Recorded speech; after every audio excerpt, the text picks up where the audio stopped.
The next time you're in Pacific Beach on a weekend, you may want to stroll by the corner of Crystal Drive and Wilbur. There's a good chance you'll spot a positively San Diego display of 5 vehicles from the very early days of driving. As ABC 10 News found out, the show is just for the fun of it. I refer to it as Hollywood. You don't go around and around. Let's start this story by getting started.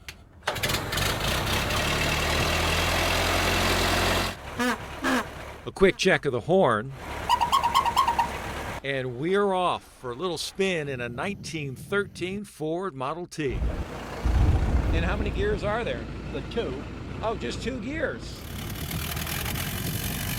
Al and Bob Fisher are brothers and neighbors in Pacific Beach, both in their early 80s, both retired engineers with an appreciation for the way things are put together.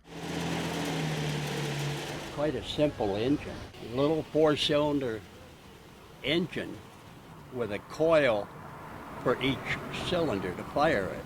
Well, the wheels are wood, like the spokes on a wagon, and some of them were wider because the wagons were not conforming. North and south were different. In 2001, Al and Bob bought their first Model T, this 1922 truck version, from a fellow Shriner.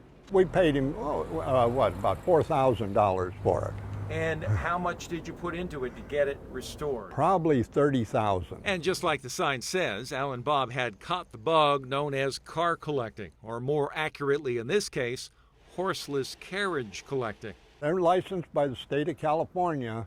They have what the state calls horseless carriage license plates, but it's kind of like a vanity plate. And on that horseless carriage, it had to have been initially registered before 1923. The brothers are well versed in the history of their collection and the evolution of motorized transportation. Well, you may have grown up with a standard transmission. You learned to shift with your hands, gas with your feet.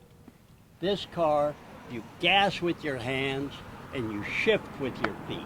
You think about the conveniences we have in modern automobiles. Well, to have a car around the turn of the century when they were first invented, you needed to know some chemistry. This tank right here actually used to mix the fuel that you would need, that you would then put into your lamp. The headlights were acetylene, and the other lights, the tail lights and the driving lights, were kerosene.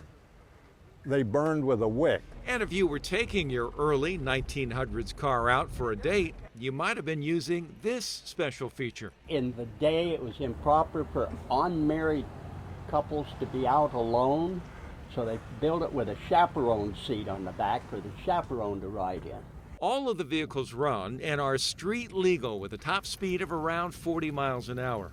Al and Bob like to drive them in parades and display them outside their Pacific Beach property on weekends for whoever happens by. When they stop, we answer any questions they have, show them about it. Once in a while, we'll give somebody a ride. Now, have you ever been tempted as brothers to race each other in these things? No, not really. Hard to put together. As for finding parts, there were more than 15 million Model Ts made by Ford in the early 1900s, and the cars are popular for collectors to this day.